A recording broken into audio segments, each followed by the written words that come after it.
বরাক দর্পণ studio.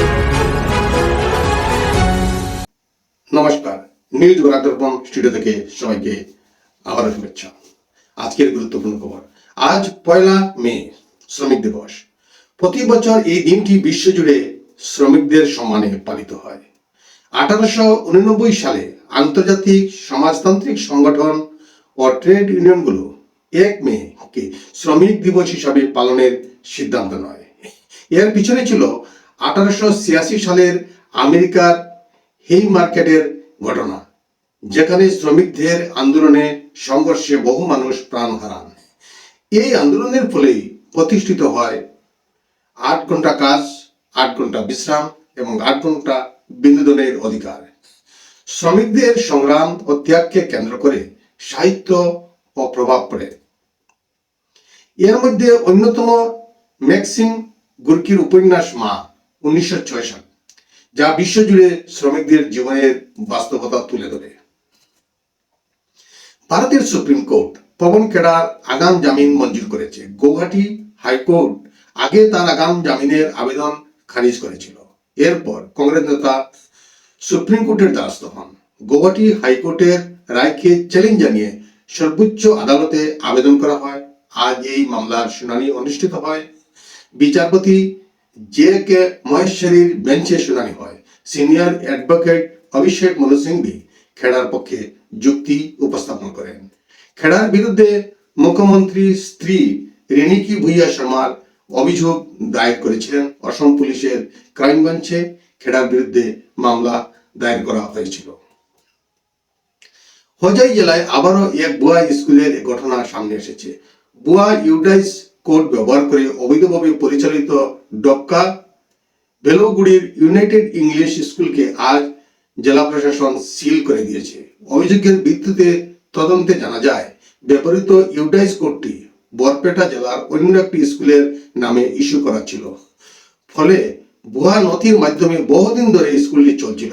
প্রশাসন জানিয়েছে, কোনো বৈধ অনুমতি না থাকা স্কুলটি বন্ধ করা হয়েছে এবং প্রায় 250 শিক্ষার্থীকে নিকটবর্তী স্বীকৃত স্কুলে ভর্তি করার নির্দেশ দেওয়া হয়েছে। এই ঘটনায় ব্যাপক চাঞ্চল্যের সৃষ্টি হয়েছে এবং শিক্ষা ব্যবস্থার উপর নজরদারির প্রয়োজনীয়তা আবারও সামনে এসেছে। আবার ভিন্ন রাজ্যে অসমের যুবকের রহস্যজনক মৃত্যুতে চাঞ্চল্য। 20 এপ্রিল 2026 এ রঙ্গাপাড়ার সোনাবিল গ্রামের মিথিলা কেওটকে চাকরির প্রলোভন দেখিয়ে 2 ব্যক্তি অন্ধ্রপ্রদেশের বিশাখাপত্তনমে নিয়ে যায়। 23 এপ্রিল থেকে তার ফোন বন্ধ হয়ে যায়। এর 2 দিন পর পরিবারের কাছে তার মৃত্যুর খবর পৌঁছায়। কিভাবে তার মৃত্যু হলো তা এখনো স্পষ্ট নয়। শুক্রবার তার মৃতদেহ বাড়িতে আনা হলে সুখের ছায়া নেমে আসে। পরিবারের পক্ষ থেকে ঘটনার ন্যায় বিচার দাবি করা হয়েছে। পুলিশ তদন্ত শুরু করেছে। প্রতিবেশী রাজ্য মণিপুরে বড় দুর্ঘটনা। একটি ট্রাকের ধাক্কায় ভেঙে পড়েছে একটি গুরুত্বপূর্ণ বেইলি ব্রিজ। ঘটনাটি ঘটেছে চুড়াচাঁদপুর জেলার থানলং থানার অন্তর্গত চিনজাওয়াল গ্রামের কাছে। মিজোরাম ও মণিপুরকে সংযোগকারী জাতীয় সড়কের তুইভাই নদীর উপর থাকা বেইলি ব্রিজটি বৃহস্পতিবার রাতে একটি ট্রাক পার হওয়ার সময় এই দুর্ঘটনাটি ঘটে। ট্রাকটির ধাক্কায় ব্রিজটি নদীতে ভেঙে পড়ে। ফলে এই গুরুত্বপূর্ণ সড়কে যান চলাচল সম্পূর্ণরূপে বন্ধ হয়ে গেছে। মদ্যপানকারীদের জন্য একটি খারাপ খবর। রাজ্যে বিভিন্ন ব্র্যান্ডের মদের দাম বৃদ্ধি পেয়েছে। আজ থেকে প্রতিটি ব্র্যান্ডের বিয়ারের দাম 10 থেকে 30 টাকা পর্যন্ত বেড়েছে। নির্বাচনের পর অত্যাবশ্যকীয় পণ্যের দাম বৃদ্ধির পাশাপাশি মদের এই মূল্য বৃদ্ধি সাধারণ মানুষের জন্য ব্যাপক প্রতিক্রিয়ার সৃষ্টি করেছে। আজ পবিত্র বুদ্ধ পূর্ণিমা উপলক্ষে অসমে বৌদ্ধ ধর্মাবলম্বীদের মধ্যে উৎসবমুখর পরিবেশ দেখা যায়। এই দিনে গৌতম বুদ্ধ এর জন্ম, বুদ্ধিলাভ ও মহাপরিনির্বাণ স্মরণ করা হয়। টাই ফাকিয়া, টাই খামতি, টাই আইতন, চিংফু প্রভৃতি জনগোষ্ঠী বিভিন্ন উৎসাহে এই দিন পালন করে। তারা বৌদ্ধ বিহারে প্রার্থনা, ধ্যান ও দান কর্মসূচিতে অংশ নেয়। বিহারগুলো ফুল, প্রদীপ ও পতাকায় সজ্জিত করা হয়। একই সঙ্গে বিভিন্ন মন্দির ও সত্রতে ধর্মীয় অনুষ্ঠান অনুষ্ঠিত হয়। বিশেষভাবে বটদ্রবা থান এর নরুয়া সূত্রে ঐতিহ্যবাহী পালনাম সেবা অনুষ্ঠিত হয়। এই উৎসব শান্তি, সহিষ্ণুতা ও মানবতার বার্তা ছড়িয়ে সমাজে সম্প্রীতি ও ঐক্য গড়ে তোলে। মুম্বাই নার্কোটিক কন্ট্রোল ব্যুরো এর এক বড় অভিযানে প্রায় 1745 কোটি টাকার মাদকদ্রব্য বাজেয়াপ্ত করা হয়েছে, যার মধ্যে রয়েছে 349 কেজি কোকেন।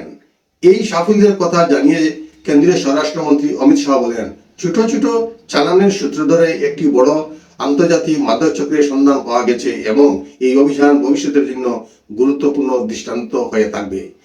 এদিকে দাউদ ইব্রাহিম ঘনিষ্ঠ মাদক কারবারি সেলিম দুলাকে সম্প্রতি তুরস্ক থেকে ভারতে আনা হয়েছে। তিনি ভুয়া পরিচয়ে বিদেশে বসে মাদক কারবার চালাতেন বলে তদন্তে জানা গেছে। যদিও মুম্বাইয়ের এই বিপুল মাদক উদ্ধারের সঙ্গে তার সরাসরি যোগ রয়েছে কিনা তা এখনো নিশ্চিত নয়। আজকের প্রতিবেদনে এখানেই সংক্ষিপ্ত বিরতি টানছি। সবাইকে নমস্কার জানিয়ে বিদায় নিচ্ছি।